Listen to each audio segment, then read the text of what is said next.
myself. My name is Alex, and I have a YouTube and Instagram LoveSugar Show. And I wanted to thank you so much for taking your time for doing this interview. You're welcome. Thank you for having me. Yeah, of course. So, the first question I ask anyone that I interview is, how is everything going outside of music? Pretty good. Busy, but good. Music is the biggest part of it. But pretty good. Yeah. My girlfriend has a restaurant which I work at from time to time, and that's going great. Uh, yeah, all good. That's awesome. What kind of restaurant is it? It's like a lunch restaurant. She has like a limited menu, like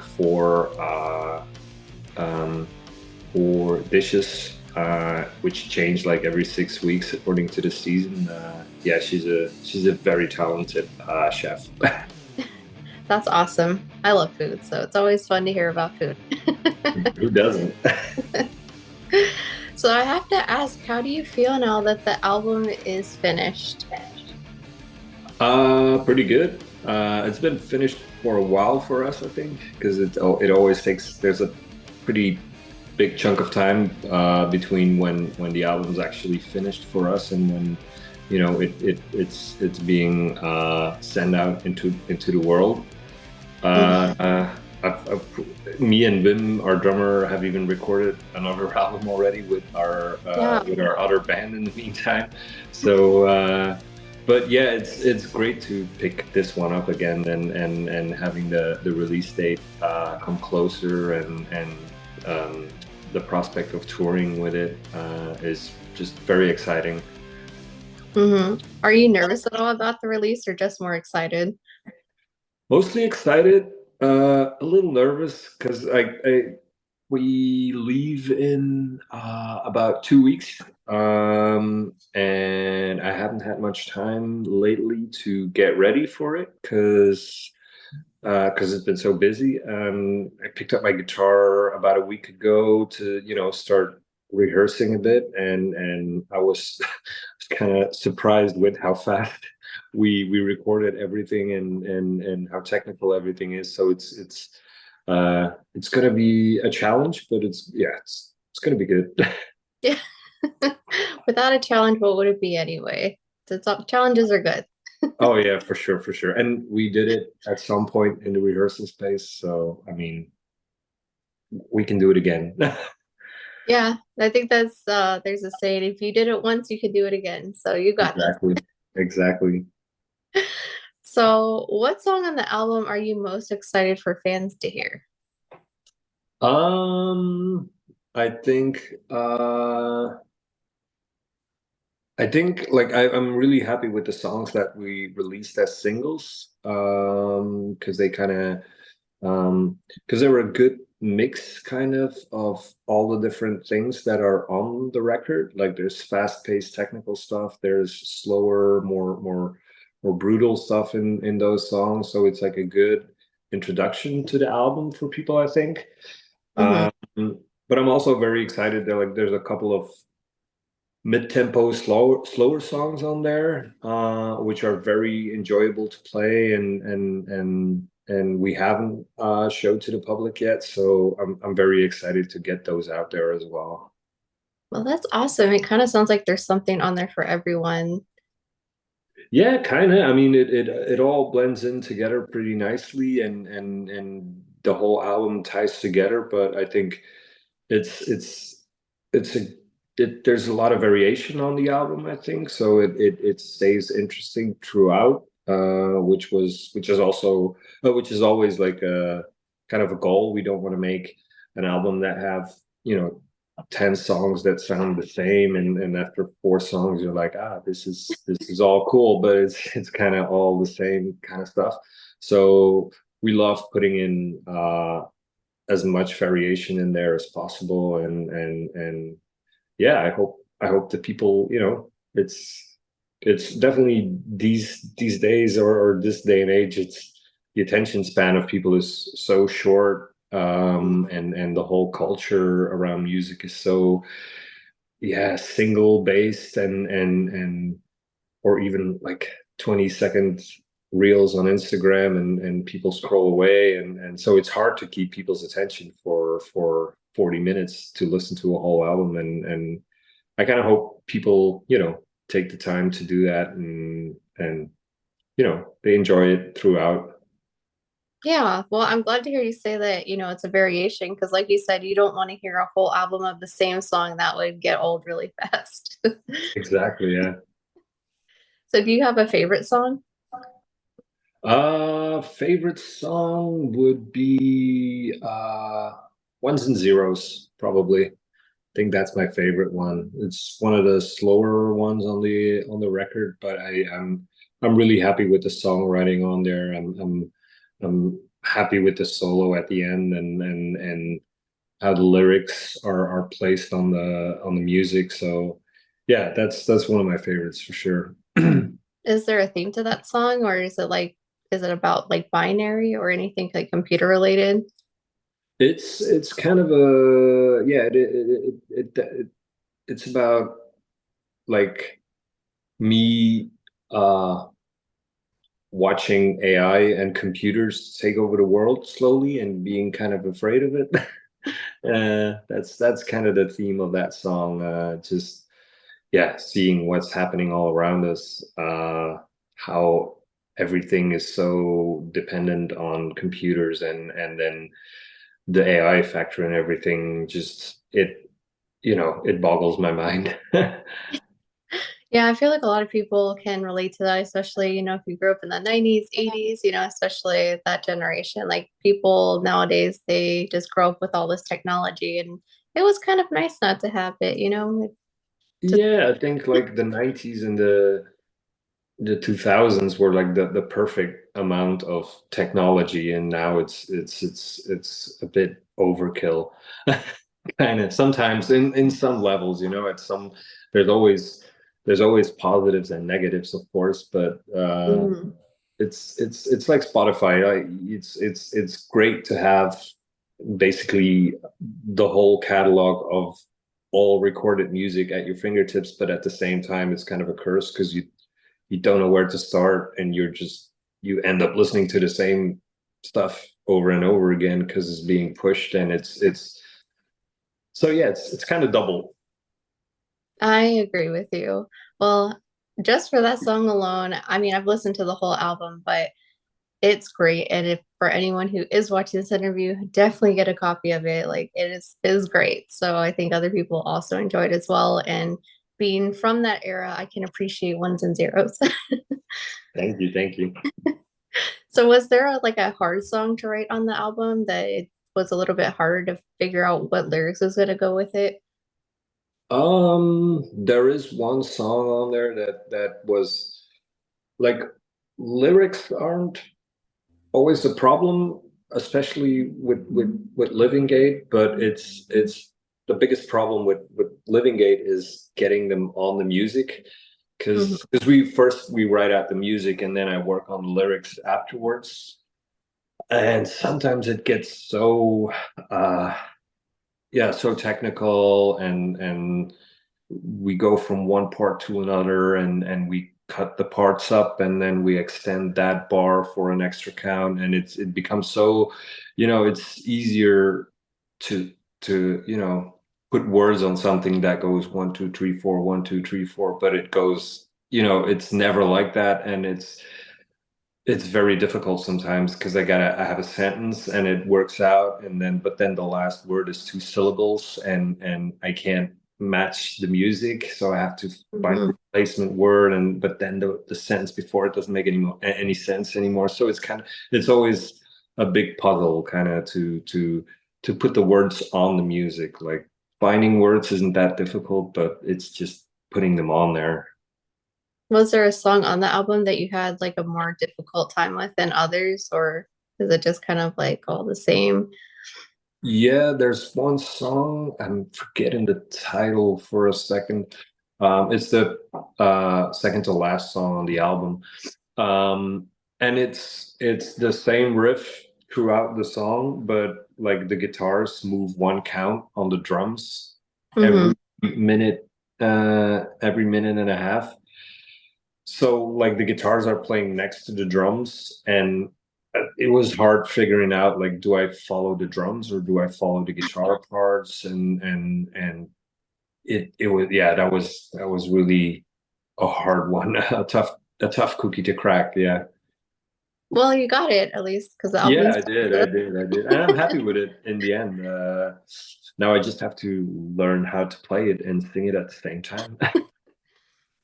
Yeah, that is fun. It's kind of fun how you guys have already done the album, but if you don't do something for a while, you have to go back and relearn how to do things on guitar and drums and all of that, vocals. Yeah, for sure. Because like I've never played. We've played these songs before together in the rehearsal room, but I've never played these songs while doing the vocals at the same time because the vocals always kind of come after the recording of the instrumentation. So I've never done that at the same time now, and it's tricky sometimes. It's like rubbing your tummy in a circle and patting your head at the same time. It kind of feels like that sometimes, but if I do it enough and if I take the time to figure everything out, it clicks, and once it's in there, it becomes easy. Yeah, for sure. I think one thing is if you don't play instruments, you don't understand like how hard it is. I mean, maybe for you not so much, but like when you start playing an instrument, it's hard to even if you play guitar sitting down and you stand up, you're like, oh, this is different. I need to learn how to play Oh yeah, standing for up. sure.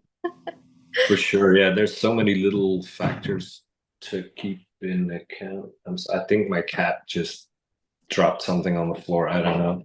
I heard a big thud upstairs. But never mind. Um, Cats are fun. well, well, yeah, they're a lot of fun. Yeah, the one is pretty young, so he's kind of crazy sometimes, but he's cool. In that Uh, age of mischief. oh yeah, for sure, for sure. And the other one's a bit older, so he's like grumpy about it. It's pretty funny. What was I saying before? I kind of lost my train of thought. All good. We were just talking about how you haven't done the lyrics with this since the lyrics were recorded afterwards. So it'll be like the first time that you're playing and also doing the lyrics at the same time for the first time. Oh yeah, yeah. Oh yeah. And then you said there's like a difference between sitting down and standing up and everything. And yeah, there's so many small factors that you you have to keep in account that don't always like you even if it's like pushing in a pedal or there's all these little things you have to do at once all of a sudden if it's live. And in the studio it's easy, like if you fuck up you just throw it away and you try it again. But uh yeah, live is a different story. But at the same time, live is just it passes. Like even if you make a mistake, it's gone forever. And unless you're recording like a live album, but in the studio, like what you release, it's going to be on hopefully as many CDs and vinyls as possible. So it's like it's well documented if you screw up, so you better get it right.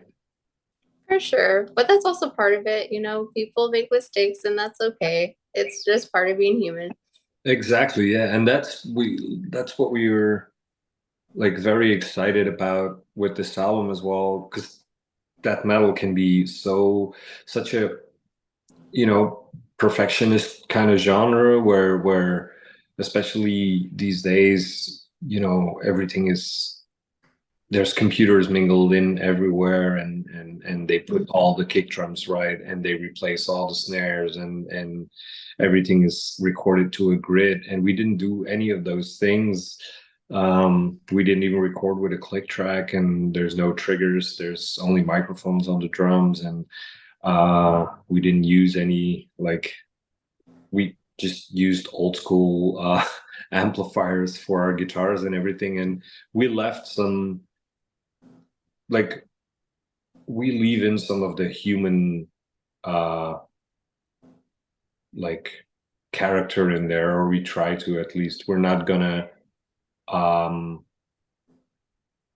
like zoom into every little note and replace it or redo it if it's not perfect like a computer would do it, because that's kind of Mhm. it's yeah. Our drummer always says like sounds like a drum, so and he has a fair point, you know, and we all started saying it like that sounds like a guitar, you know, it sounds like a human playing a guitar. It's yeah.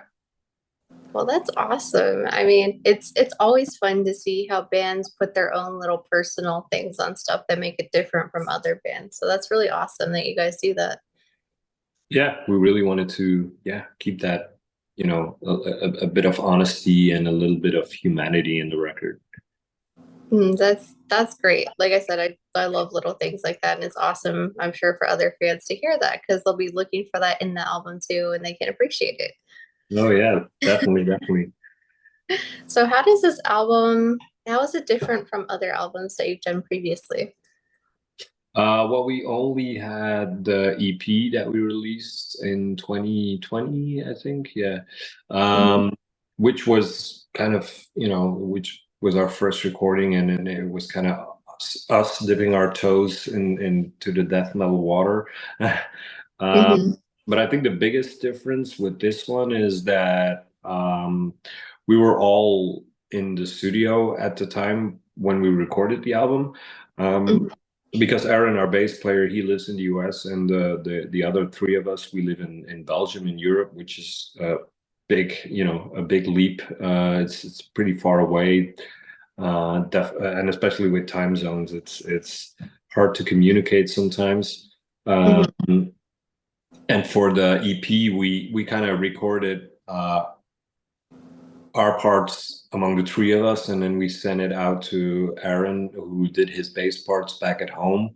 But for Hmm. the record, we were all in the studio together. Aaron flew out here to record with us, and I don't know. Yeah, it just helped the creative process so much. It's so much easier to go back and forth if you're in the same room and in the same time zone. And there was, you know, there was a lot more creative ping ponging going on. You know. So Hmm. that was definitely the biggest difference with the first recordings. Well, that's awesome. Was it kind of, I know you said it was like it really helped the creative process, but was it, I guess, a different experience? Because you're like, okay, you guys are all here together and, like you were able to get instant feedback versus, how did that kind of contribute to this album? Yeah, it's just it's. I mean, imagine like just recording the drums and then the two guitars and then sending them over to a guy who's gonna do bass parts. Like he could, when we were in the studio, like we had options. He would go, like Aaron would go like, what do you guys think of this? And you would play a part, or we could do it like this, and you would play another part, and you could just Hmm. easily, you know, make a decision or give some feedback or go like, oh, maybe you could combine the two parts, or it's so much easier than if you have to email about stuff like that, or have a call about it. It's almost impossible. So of course, to not have to take 2 days to reach an agreement about every little um, part he wanted to check with us.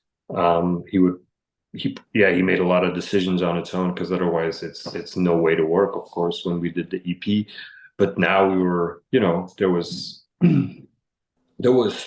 so much more input from everybody just because we were in the same room. Right. Yeah, that sounds like a lot having to wait like a few days and then changing it or keeping it. So it sounds like this album's gonna be awesome because you guys didn't have to do that. You guys are all together and like you said, Yeah, exactly. It sounds and it feels more organic, and it's more the album that we want it to be than compared to the EP. I think just because we were all there for making the decisions, and we all had our vote, and we all had our, you know, somebody somebody had an idea, you could throw out a counter idea, or just hash it out together. And hmm before that, that just wasn't there. Well, that's awesome. So I have to ask, what do you hope the fans take away from this album? That's a good question. I hope they appreciate the sound of the album. Like I said, because it's we left as much humanity in there as possible. Like if people are looking for computer perfect, impossible sounding drum and like every tremolo pick in the guitar being perfect on a grid, then it's not going to be what they're looking for. Um, but I hope people kind of appreciate the organic sound of the album, and I hope people take the time to listen to it a couple times because I think it's a lot of information, and there's also a lot of stuff in there that you're gonna miss out on listening to it only once or twice. Like if you really dig in and you give it some time, I think you'll find a lot of little you'll find a lot of great stuff in like small nooks and crannies in the album, and I hope people take the time to explore those. Yeah, for sure. I always hear like usually like make sure to listen to it once and it's just like a movie, it's like sometimes you watch it a second time, third time, you're like, oh, I didn't notice that. So you have to. Exactly. Yeah, exactly. So did the band have a clear vision for this album from the start, or did it kind of like develop over time? Uh, it always kind of develops over time with us, I think, because well, you have to start somewhere. It's like hard to map out an entire album before you even started. So we Hmm. always kind of like when we're writing this, like we never really jam, like because it's not our way of working. We try to, there's always like we don't rehearse if there's no material to work with. So always we'll always have somebody will, come to rehearsal with, four or five riffs that could be a song, and then we can start working on it, and everybody can put in put in his ideas, Hmm. um, and we kind of build it from there. And then after a couple songs, like you start noticing, like, oh, we got like three or four really fast ones. Like maybe we should also take the time to figure something out to pull back on the gas a bit, and give the record some breathing space here and there. Um, Hmm. so we kind of build while it's like while we're building, we're kind of looking for what pieces of the puzzle are still missing according to us. Okay, that's awesome. It's kind of like it feels like it's kind of like a house. Like it just starts with a base foundation and then you just go from there and build it up. Yeah, exactly. It's like, yeah, first you gotta build the house and then you can decorate it. But Yeah. in order to decorate it, you gotta know how big the kitchen is, or something like that. Mhm. So, are there any fun moments that you can share during the recording process? Um, I think my favorite moment was the guy who recorded it. Londer. He's a really, really, really great guy. He did an amazing job recording the album, but he's kind of so he's not a physical guy. He's not gonna he's not even a handshake kind of guy. Like he's just hi, and he keeps his distance from people. And at the last day, we kind of we we challenged Wim, our drummer, to give him a hug, which would be a really big deal for him. And just the look on his face when Wim tried to hug him was kind of priceless. He was like, "Oh shit, somebody's gonna hug me!" So that was a good moment. That was perfect way to end up the recordings. But did he actually get there or what did He he he fail? he got there, but he didn't get hugged back. He was like hugging this stiff board of a man. Yeah. Well, at least he did it. Yeah, exactly, exactly. And nobody ever died from a hug. So yeah, That's worked true. out. He might have even enjoyed that hug. You never know. I don't think he did. He definitely didn't. He told me afterward, like, don't hug me anymore. So, I have one final question here for you. Is there any final message you'd like to give your fans or any comments about the album? Um, just maybe keep an eye out for our social media pages and our tour dates. Those are going to be on there. We're going to hit the road in about 2 weeks from now. We're doing 10 shows in Europe. So if we're passing by anywhere near you, come out and just enjoy the music and buy some merch, get the album if you're into it, and keep your eyes peeled for like future tour dates because we really want to tour a bit more with this record. We all have very busy schedules because everybody's in all these kind of other bands that kind of demand our attention. So it's a big puzzle, but this tour is definitely not going to be the last one for this record. So keep your eyes peeled if you want to come see us live. Well, thanks again. And for anyone who wants to purchase this, I mean, look at the CD. This is a beautiful CD that you need to add to It your is. collection. It does come out on the 25th, Suffer as One through Relapse Records. And I will have a link under the video so you guys can just click it and pre-order it or order it if it's already out. So thank you so much for taking your time for doing this interview with me. Thank you for having me. All Hope you have right. fun. All right. Take care. Take care. Bye bye. Bye.